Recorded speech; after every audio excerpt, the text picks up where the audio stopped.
Okay, and it's rolling. Welcome, America. Welcome to Power to Thrive. I'm Dale Campbell. I'm with my buddy Cliff Blodgett. Today's episode is the stock market's down and who really cares. Hit the subscribe button. Go to the comments after the segment's over and let us know your thoughts. Let's go, Cliff. If you watch the news, they judge everything by the stock market and the GDP, those two things. And so if the stock market is up, everybody's giddy. They're talking about how great everything is. Now, the average person can't find a job or you haven't got a raise in years, but they're on TV talking about how great everything's doing because the stock market went up. Your food cost keeps going up year after year. Your wages don't go up. The cost of living, your rent, everything's going up. So everybody's doing worse for the past 50 years. People forget that 50 years ago, we could be working at a regular job in a grocery store or as a plumber or an electrician, and you could save up the money and buy a house. Now, that's a pipe dream. When they get excited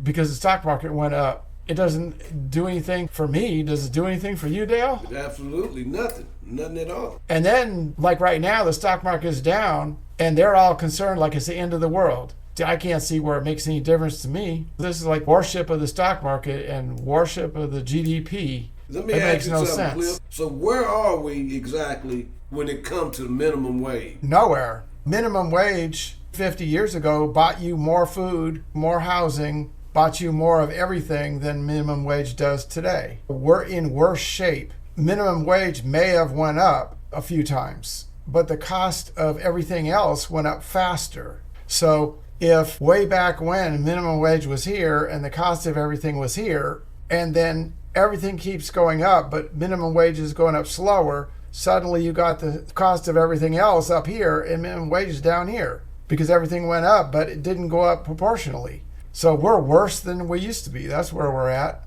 Homelessness is increased. Joblessness has increased. But the stock market has been going straight up for the past 10, 15 years. Basically, it's had a few dips like during COVID and during the 2008 financial crash, but the stock market has pretty much been going up and up. But the stock market is something that 80% of the people have nothing to do with. It doesn't benefit us. We don't own stocks because we don't make enough money to buy stocks. So it doesn't affect the working class, or it doesn't affect the working class to a very high degree.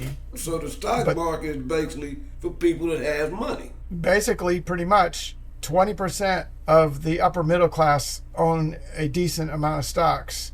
80% don't own any significant number of stocks. And the poor pretty much don't own any at all. So basically, it has little or no effect on 80% of the population. And if it does have an effect, it's just a slight effect because of their pensions and stuff. It affects the ultra-rich, and that's what's reflected in the news, because that's who owns the news. The ultra-rich own all the big conglomerates that own the news. So when you're listening to the news, you're listening to the voice of the ultra-rich. You see them all giddy when the stock price goes up. There's these things called options. They can put an option on stock going down, and which means that if it goes down in a certain period of time, they'll make money off of it going down. It's like betting on the stock market. And so if they know that something is crazy is going to happen and the stock market's going down, they'll do what's called shorting the market or shorting individual stocks. It's a way for them to make money when it goes down. So the ultra-rich make money when it goes up, and they're making money while it goes down. They're getting it on both sides.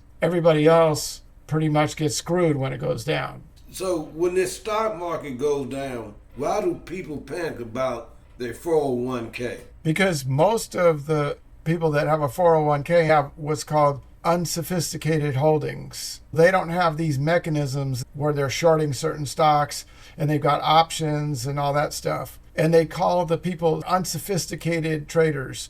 The hedge funds and the places that the ultra-rich keep their money, those are called sophisticated trading operations. And they use all those advanced techniques so that they make money while it's going up and it's going down. They protect themselves. And most people's pensions are left unprotected for the most part.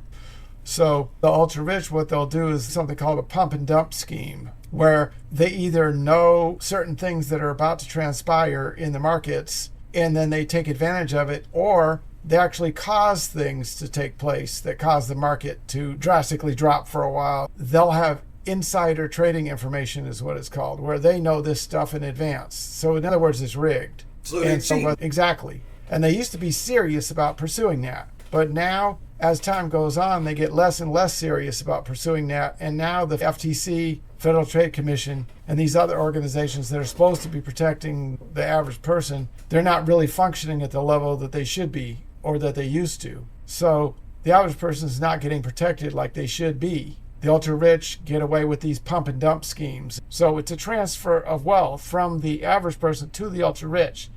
The average person's in the market thinking they're going to do a little something, and they're just victim of a pump and dump. Wow. And there's 1,000 different varieties of these pump and dumps. They do it over and over again. Buy it when it's low, hype it, everybody else on the bandwagon, and it's FOMO, fear of missing out. The average person sees that stock going up. They don't know why it went up. They read the announcements, and then they get all hyped. But the part that they don't understand is when the initial surge happened while it's going up, that's when the smart people were putting their money in. And by the time they saw it in the news and they jump on the bandwagon, all the ultra-rich already bought theirs. The ultra-rich are riding it up while it increases due to the average person buying into it at the top. Then the ultra-rich sell when it's peaked, leaving everybody else holding the bag while it goes down. And every time, billions of dollars transfer from the average person to the ultra-rich. People lose a lot of the money out of their retirement accounts. It's just a transfer of wealth. It's a wealth pump for the ultra-rich and the hedge funds and the BlackRocks and all these people.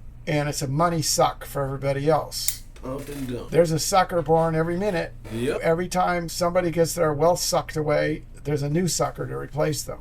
So you got any closing thoughts? Don't get so excited when the stock market goes up. And don't act like it's the end of the world when the thing tanks. It's probably not going to affect you at all. Look at things that really do affect you, like the unemployment rate and inflation and the price of groceries, and start talking about that. So America, we're running out of time on this episode. I hope you enjoyed us. Go to the subscribe button and hit the bell. Hit the share button. Go to the comments. Let us know your thoughts on something you want us to talk about. You have a good night.